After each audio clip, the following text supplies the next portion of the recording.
Well, I haven't heard that they have, and I don't think that they have. I think the Chinese want the best of all worlds, and so they're playing ball with the internationalists, and they will as long as it suits them. One of the things that China has a problem with is 30 million unemployed. And, hey, stay right there, because I want to ask John Stokes about the cessation in Montana, if he knows anything about that. We'll be right back after this 3-minute break. This is the Power Hour with Joyce and Dave. We'll be right back. Hi, everybody. This is Dave Onquist. And Joyce Riley. We all know knowledge is power, and that's why we call this the Power Hour. You know, it's tough to keep up with you and your emphasis on the different syllable. And, the opinions expressed, on this program, I believe, they might not be those of the staff, management, or sponsors of this radio station, but I can't say that applies to, The Edge! Welcome back. Hour number 3 of today's installment of the Power Hour is in session. This is Dave.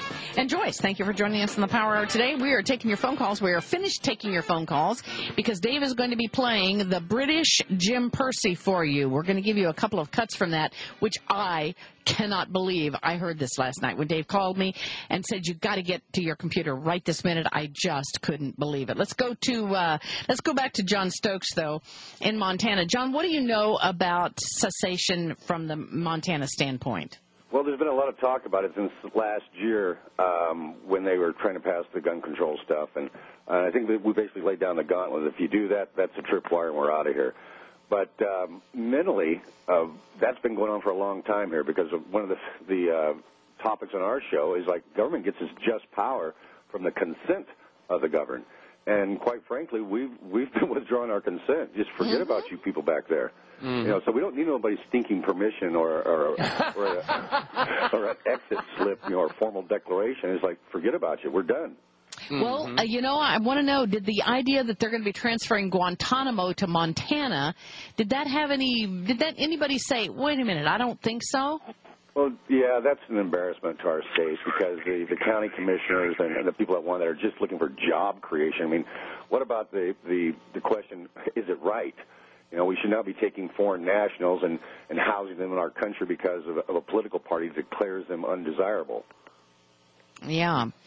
Well, I did have a comment on this swine flu thing. That's the main reason I called up. Please. It reminds me of Orson Welles' Mercury Theater, War of the Worlds. The aliens have invaded New Jersey, and everybody panics, and the whole thing was fake. This swine flu outbreak, like Joyce said, nobody's died from it in this country. 30,000 to 36,000 die of the common flu every year. That's about 100 a day. The food poisoning takes out about 5,000 people a year. Illegal aliens kill 12 a day. I mean, what's this idea that, and it was just such perfect theater and masterminded by all the mass media, and you guys nailed it. I think you are right. I think you are absolutely right. Thank you so much. You make way too much sense. That's why everybody listens to The Edge. That's why they listen to John Stokes in Montana, Kalispell, Montana. And on the Internet. What is your website on the Internet? Yeah, and we're going to be rebuilding that here real soon at Z600.com, and it's going to blow people away. Oh, really? Yeah. We've got some really exciting things coming. Z600.com. Hey, how did your law enforcement meeting go? It was fantastic. The sheriff and deputies all came down. A couple hundred people showed up, and it was really neat to put a face to the badge and stuff, and vice versa. Did you give them any copies of the sheriff's book? Absolutely. Wonderful. And what was their response? It was great. They said they'd get into it. But most of our deputies and sheriffs are Montanans, and they're on the same page as we are. Like I said, they listen to you in the squad car every morning. I couldn't be more happier. So great. That is great. Yeah. Hey, there for all the law enforcement. We have an open hand, not a clenched fist, as Dave always says. Thank you, John, for joining us in the Power Hour today. Thank you so very much for calling in. You great free Americans for what you're doing. Oh, thank you. Thank you. Thank you for carrying the Power Hour. Nobody in Montana would know this stuff. Let me go back to Bob Chapman. Bob, what do you expect to see happening today or this week in the markets? I think it'll go lower, and it's trying to stage a major rally here. It looks like it's fading already. and they took it back to a minus 30. It's a minus 68 right now. And they can't get any headway, so it's headed further down. Gold is strengthening during the day, and it'll strengthen all week. And so I think we're in good shape on the gold-silver front. I think we're going to see prices moving higher, and good opportunity to take advantage of buying when the prices are down. And if you're in the market, except for gold and silver stocks, get out.